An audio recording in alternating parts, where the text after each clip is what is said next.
एक योगी के लिए, एक सन्यासी के लिए, एक संत के लिए धर्म और राष्ट्र से बढ़कर के कुछ नहीं हो सकता।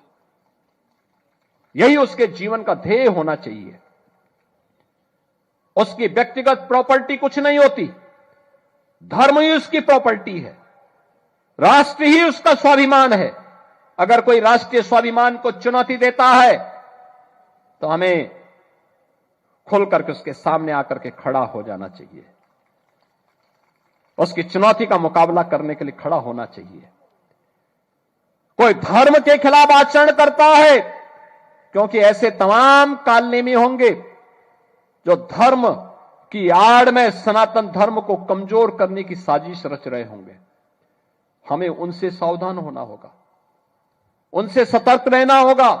डेमोग्राफी बदलने की जो साजिश हो रही है, लव जिहाद के नाम पर हमारी बेटियों के साथ जो खिलवाड़ किया जा रहा है, इसको रोकेंगे, सख्ती से रोकेंगे, जागरूक करेंगे परिवारों को संस्कारित करेंगे और संस्कारवान परिवार के माध्यम से एक सशक्त राष्ट्र के निर्माण की दिशा में जो प्रवर्तमान अभियान है, इस अभियान में हम भी योगदान देंगे।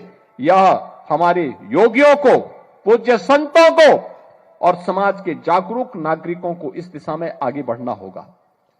और इसकी शुरुआत होती है नशा के खिलाफ अभियान से।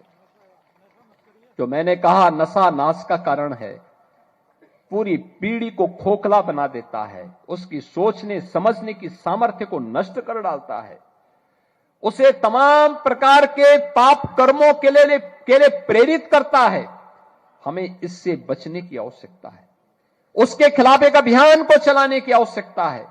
और इस अभियान को अगर हम एक साथ मिलकर के चलाते हैं, सीमा पार से आने वाला जो ड्रग है, जो नशा है, वह देश के दुश्मनों की साजिश का परिणाम है। कोई जाने अनजाने में उसमें लिप्त है, उस अवैध कारोबार में लिप्त है, उसको वार्न करिए, लोकल पुलिस को अवगत कराइए, समाज को और उसके परिवार को अवगत कराइए। इस पाप की भरपाई तुम जीवन भर नहीं कर पाओगे।